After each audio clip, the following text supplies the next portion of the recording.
Où le regard ne porte pas, c'est l'histoire créée par Olivier Pont et Georges Abolin qui raconte la rencontre de quatre jeunes enfants en Italie, dans un petit village de pêcheurs au début du XXe siècle.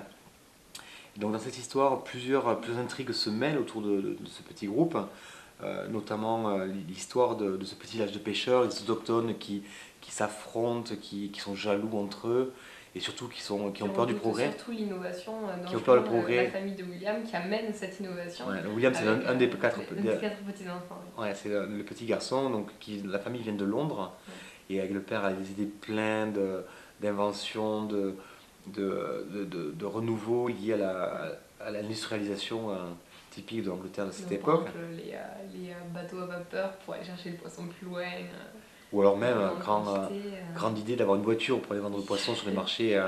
plus à l'intérieur des terres, et les pêcheurs locaux n'aiment pas trop cette histoire. Ils ont un peu peur de tout ce qui est nouveau, des étrangers, et puis aussi de leur travail, la peur de perdre leur travail, et puis de perdre leur poisson. Moi, mais après, l'histoire est quand même centrée autour de ce groupe d'enfants.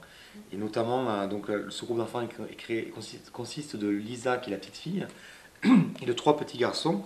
Et, euh, et ce qui est vraiment agréable, c'est justement cette petite fille qui a beaucoup de fraîcheur, qui a beaucoup de passion, beaucoup de dynamisme, qui, euh, qui, qui en fait mène les petits garçons par Par le le bout bout du du nez, nez. ouais. Par un regard, et puis un petit sourire, et ils la suivent.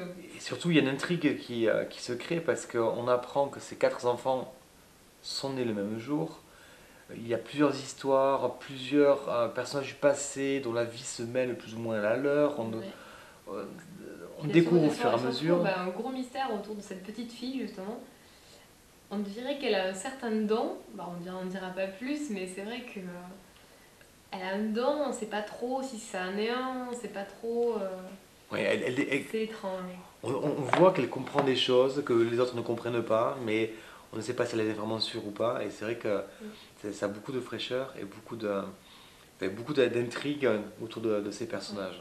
Moi, c'est vrai aussi, bon, j'ai beaucoup aimé toutes les histoires qui se forment autour de ces quatre petits-enfants. Mais moi, ce que j'ai beaucoup apprécié, donc j'ai pu lire les deux BD donc, à la suite, donc c'est le tome 2. Et c'est vrai que à lire les deux à la suite, non, le rythme était toujours constant, ce qui est vraiment très très agréable, c'est-à-dire que on n'a pas de relâche d'attention, on se fait plaisir à les lire. Et moi, ça, C'est vrai que ce je qui me était suis agréable, régalée. c'était le contexte historique qui était sans arrêt narré avec des histoires annexes Mm. qui soutenaient vraiment l'action de ces enfants, qui faisait que le rythme était constant. C'est-à-dire qu'on s'apesantait pas, c'était pas trop long sur Ouais. C'était ouais, toujours des petites histoires donc, qui se rajoutaient. C'était Ouais. Donc c'était vraiment une bonne idée de scénario et une bonne réalisation. ouais, très bien.